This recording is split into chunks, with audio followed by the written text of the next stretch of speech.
नमस्कार मित्रांनो, आपल्या या यूट्यूब चॅनलवर आपलं स्वागत आहे. आज आपण एका अशा कलाकृतीबद्दल बोलणार आहोत जी मराठी साहित्याच्या प्रांगणात एका ध्रुवतारासारखी अढळ आहे.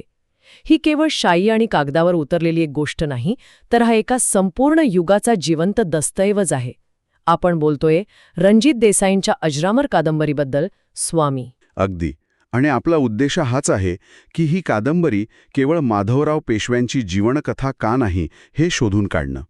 म्हणजे बघा, ही कादंबरी म्हणजे सत्ता, कर्तव्य, त्याग आणि वैयक्तिक शोकांतिका यांचा एक विलक्षण संगम आहे. हो, आज आपण याच्या पानांआड दडलेल्या राजकारणाचे पदर उलगडणार आहोत, नात्यांची गुंफण समजून घेणार आहोत आणि स्वामित्व या शब्दाचा खरा अर्थ शोधण्याचा प्रयत्न करणार आहोत. चला तर मग सुरुवात करूया त्या काळापासून जिथे ही कथा आपल्याला घेऊन जाते.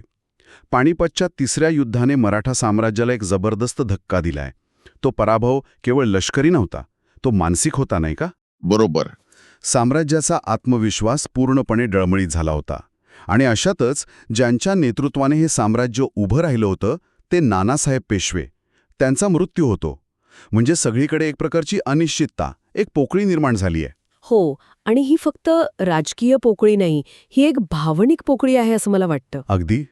पराभवाच्या छायेत आणि नेतृत्वाच्या अभावात संपूर्ण साम्राज्य दिशाहीन झाल्यासारखं वाटतंय. आणि याच अंधाऱ्या पार्श्वभूमीवर एका तरुण व्यक्तिरेखेचा उदय होतो. 17 वर्षांचे माधवराव. फक्त 17 वर्षांचे? हो. त्यांना पेशवाईची वस्त्र तर मिळाली आहेत, पण सोबत मिळालं आहे काटेरी आव्हानं आणि अपेक्षांचं प्रचंड ओझं. आणि त्यांच्यासमोर फक्त बाहेरचे शत्रू नाहीत, तर घरातच सत्तेसाठी आसुसलेले त्यांचे काका रघुनाथराव हे सर्वात मोठं आव्हान आहे. आणि मला वाटतं देसाईंनी हीच गोष्ट अचूक पकडली आहे. माधवरावांची लढाई दुहेरी नाही तर तिहेरी आहे. अगदी. एकीकडे निजाम आणि हैदर अलीसारखे धूर्त शत्रू, बरोबर. दुसरीकडे घरातलं राजकारण त्यांना सतत मागे खेचत आहे. आणि तिसरी जी सर्वात मोठी लढाई आहे, जी सुरुवातीला दिसत नाही, ती म्हणजे त्यांच्या स्वतःच्या शरीराशी. हो, त्यांच्या प्रकृतीशी. आपण जर आधी राजकीय संघर्षावर बोललो तर रघुनाथरावांचा मुद्दा खूप महत्वाचा आहे. कादंबरी वाचताना सतत वाटतं की रघुनाथराव हे फक्त खलनायक आहेत का, की त्यांचं पात्र त्यापेक्षा गुंतागुंतीचं आहे. खूपच गुंतागुंतीचं आहे. देसाईंनी त्यांचं चित्रण खूप मल्टी लेयर्ड केलं आहे. ते एक शूर योद्धे आहेत. त्यांनी मराठा साम्राज्यासाठी लढाया जिंकल्या आहेत, यात वादच नाही. पण त्यांच्यात सत्तेची लालसा आहे आणि कुठेतरी एक राजकीय अपरिपक्वता आहे. त्यांना वाटतं की पेशवे पदावर त्यांचा हक्क आहे. अगदी. त्यामुळे हा केवळ काका पुतण्याचा वाद नाही राहत, हा 2 दृष्टिकोनांमधला संघर्ष आहे. म्हणजे एका बाजूला रघुनाथरावांची जुनी, आक्रमक पण अविचारी युद्धनीती, आणि दुसरीकडे माधवरावांची तरुण, धोरणी आणि दूरदृष्टी असलेली प्रशासन शैली. मला राक्षस भुवनचा लढाईचा प्रसंग आठवतो. तिथे माधवरावांनी ज्या प्रकारे स्वतः नेतृत्व करून निजामाला पराभूत केला, तो क्षण केवळ एक लष्करी विजय नव्हता. नाहीच. तो क्षण म्हणजे माधवरावांच्या स्वामित्वाच्या प्रवासाची नांदी होती. त्या विजयाने त्यांनी केवळ शत्रूला हरवलं नाही, तर त्यांनी स्वतःच्याच माणसांना, अगदी रघुनाथरावांनाही दाखवून दिलं की वय कमी असलं तरी त्यांची निर्णय क्षमता, त्यांचं नेतृत्व वादातीत आहे. एक प्रकारचा स्टेटमेंट ऑफ अरायव्हल होता तो. बरोबर. पण गंमत बघा, हा विजय मिळवूनही त्यांना रघुनाथरावांना पूर्णपणे बाजूला सारता येत नाही. कारण रक्ताची नाती आहेत आणि राजकारणाची समीकरणं आहेत. हा जो अंतर्गत तणाव आहे ना, तो कादंबरीला एका कौटुंबिक ड्रामापासून थेट राजकीय थ्रिलरच्या पातळीवर नेऊन ठेवतो. मग एकाच वेळी इतक्या आघाड्यांवर लढणाऱ्या या तरुण पेशव्याला वैयक्तिक आयुष्यात कुठे शांतता मिळत होती का?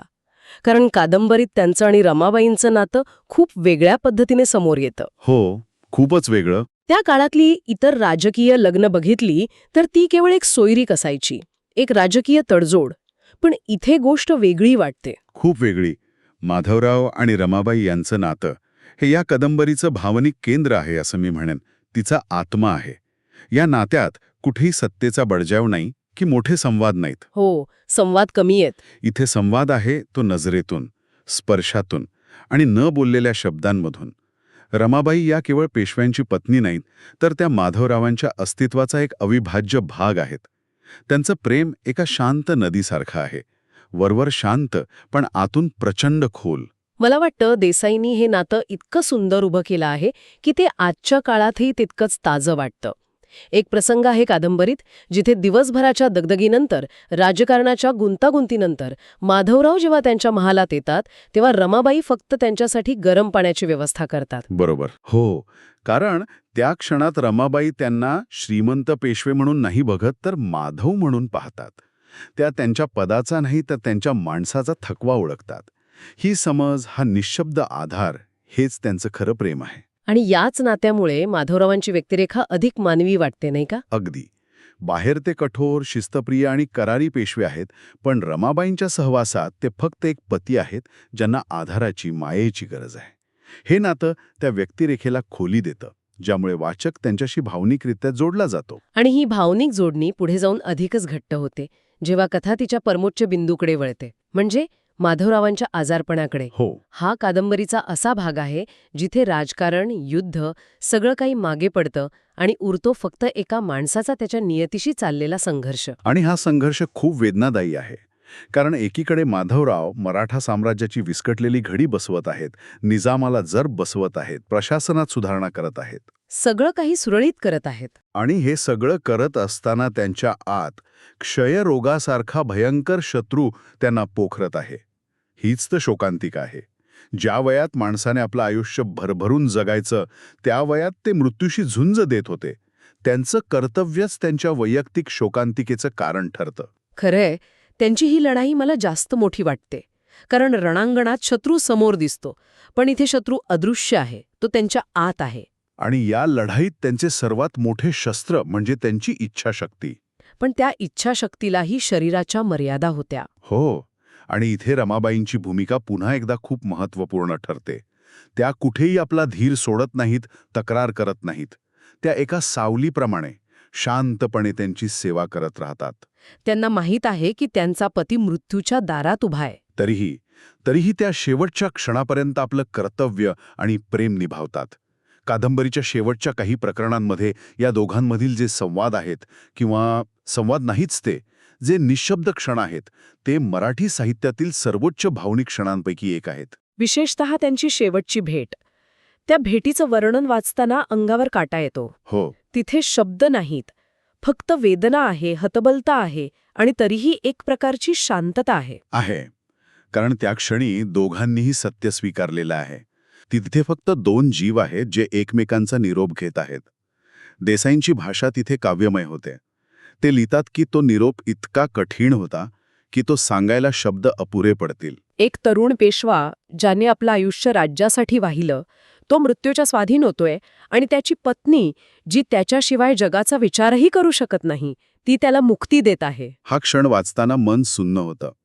कारण तो केवळ दोन व्यक्तींचा निरोप नाहीये, तो एका मोठ्या पर्वाचा, एका मोठ्या शक्यतेचा अंत आहे. मग या सगळ्या संघर्षातून, त्यागातून आणि वेदनेतून रणजित देसाईंना नेमकं काय सांगायचंय? कादंबरीच्या केंद्रस्थानी एक विचार आहे, जो देसाईंनी एका वाक्यात मांडला आहे. स्वामित्व हे पदानं मिळत नाही, ते कर्मानं सिद्ध करावं लागतं. हो, मला वाटतं माधवरावांचं संपूर्ण आयुष्य हेच वाक्य जगलं. अगदी अचूक मुद्दा आहे हा. स्वामी हे केवळ एक पद नाहीये, ती एक वृत्ती आहे, एक जबाबदारी आहे. माधवरावांना पेशवेपद वारसा हक्काने मिळालं, पण त्या पदाचं स्वामित्व त्यांनी कमावलं. कसं कमावलं? तर न्यायाने. त्यांनी प्रशासनातली दिरंगाई, भ्रष्टाचार कमी केला. त्यांनी सामान्य माणसाला न्याय मिळावा यासाठी प्रयत्न केले. त्यांनी स्वतःच्या भावनांपेक्षा, अगदी स्वतःच्या प्रकृतीपेक्षाही राज्याच्या हिताला प्राधान्य दिलं. हेच खरं स्वामित्व आहे.